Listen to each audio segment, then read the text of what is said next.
Halo teman-teman, balik lagi bersama saya Nur Firdaus. Ya, jadi di sini saya akan menjelaskan tentang human capital atau modal manusia. Yang pertama, arti dan pentingnya human capital. Istilah human capital pertama kali dikemukakan oleh seorang ekonom yang bernama Theodore Schultz, yang berpendapat bahwa peningkatan kesejahteraan pada perusahaan tidak tergantung pada tanah, peralatan, energi, sumber daya, melainkan pada kompetensi pengetahuan dari pegawainya. Kemudian ia mendeskripsikan posisi human capital sebagai kemampuan sumber daya manusia yang diperoleh melalui investasi pada sumber daya manusia, yang mendeskripsikan bahwa human capital terdiri dari 4 hal, yaitu yang pertama, kemampuan, kedua, perilaku, 3, usaha, 4, waktu, dan semuanya ini dimiliki dan dikendalikan sepenuhnya oleh pegawai. Untuk mendeskripsikan human capital sebagai kombinasi dari keempat faktor tersebut sebagai berikut. 1. Karakteristik atau sifat yang dibawa pada pekerjaan, misal intelijensi, energi, sikap positif, keandalan, atau komitmen. Yang kedua, kemampuan seseorang untuk belajar, yaitu kecerdasan, imajinasi, kreativitas, dan bakat. Yang ketiga, motivasi untuk berbagi informasi dan pengetahuan, yaitu semangat tim dan orientasi tujuan. Selanjutnya ada peran human capital sebagai kunci keunggulan organisasi. Kunci unggulan organisasi terdiri dari 3 kelompok utama dari aset perusahaan, yaitu aset finansial, misalnya uang tunai dan surat berharga. Aset disebut financial capital. Terus ada aset fisik, terdiri atas peralatan, gedung, tanah. Selanjutnya ada aset tak berwujud, modal organisasi, aliansi bisnis, pelanggan, merek, reputasi, modal, dan intelektual. Hubungan kompetensi karyawan dengan human capital. Dalam meningkatkan kompetensi karyawan, tantangan utama yang harus diperhatikan yaitu kompetensi harus sesuai dengan strategi bisnis, dan kompetensi perlu diciptakan melalui lebih dari satu mekanisme. 5 cara untuk meningkatkan kompetensi karyawan, yaitu ada 5B.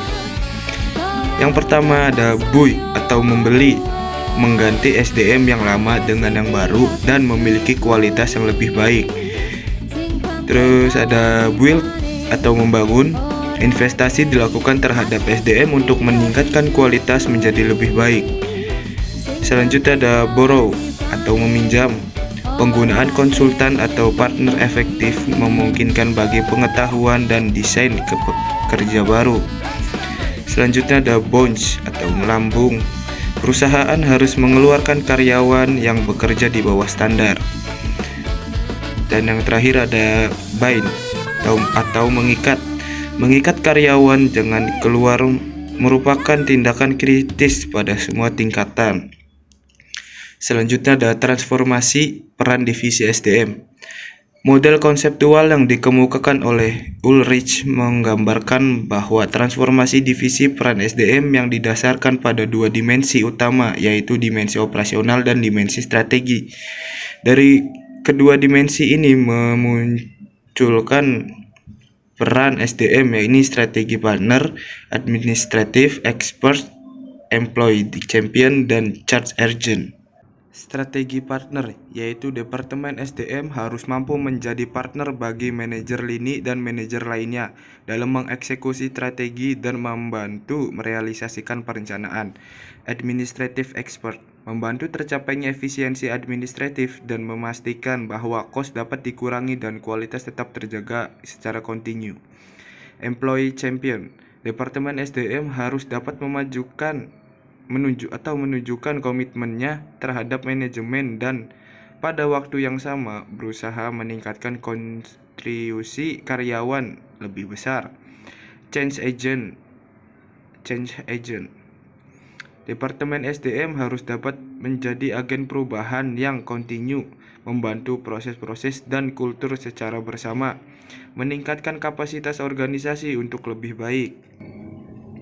Selanjutnya ada tingkatan kompetensi dalam sistem pengukuran human capital. Yang pertama ada activity level. yaitu pengukuran aktivitas rutin SDM seperti rekrutmen, pemberhentian, promosi, dan lain-lain untuk syarat laporan internal. Selanjutnya ada fungsional level, yaitu kolaborasi dengan unit fungsional organisasi, misal divisi dalam mengukur aktivitas, mengumpulkan dan menerjemahkan data, dan mengambil tindakan koleksi.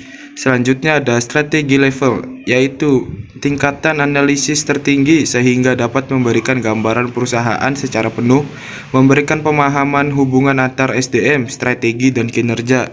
Dari ketiga tingkat kompetensi di atas, diketahui bagaimana melakukan pengukuran nilai human capital pada ketiga tingkat tersebut, dimulai dari tingkat korporat dalam unit bisnis fungsional, tingkat terendah yaitu aktivitas dari divisi SDM untuk mengintegrasikan sistem pengukuran tersebut menjadi sistem yang kohesif dalam suatu jalur yang terdiri dari 3 tingkat, dan pada masing-masing tingkat terdapat aktivitas dan dapat diukur beserta hasilnya. Perubahan paradigma karyawan. Pandangan perusahaan yang hanya dapat cost saja dalam pengelolaan human capital harus ditinggalkan. Artinya investasi dalam SDM dipandang bukan sebagai biaya saat ini, melainkan investasi aset masa depan. Langkah perusahaan mengubah pola pikir. 1. Seberapa besar pengeluaran investasi yang telah dikeluarkan perusahaan untuk SDM? 2. Bagaimana tingkat return of investment atau ROI atas investasi tersebut? 3. Dapatkah dari beberapa investasi tersebut dialokasikan kembali untuk mendapat ROI yang lebih baik? Selain itu, tantangan juga datang dari investor jika mereka membutuhkan informasi untuk membuat keputusan tentang SDM, sehingga mereka memiliki gambaran perusahaan komprehensif dan dapat memprediksi kemampuan perusahaan dalam menciptakan nilai di masa depan.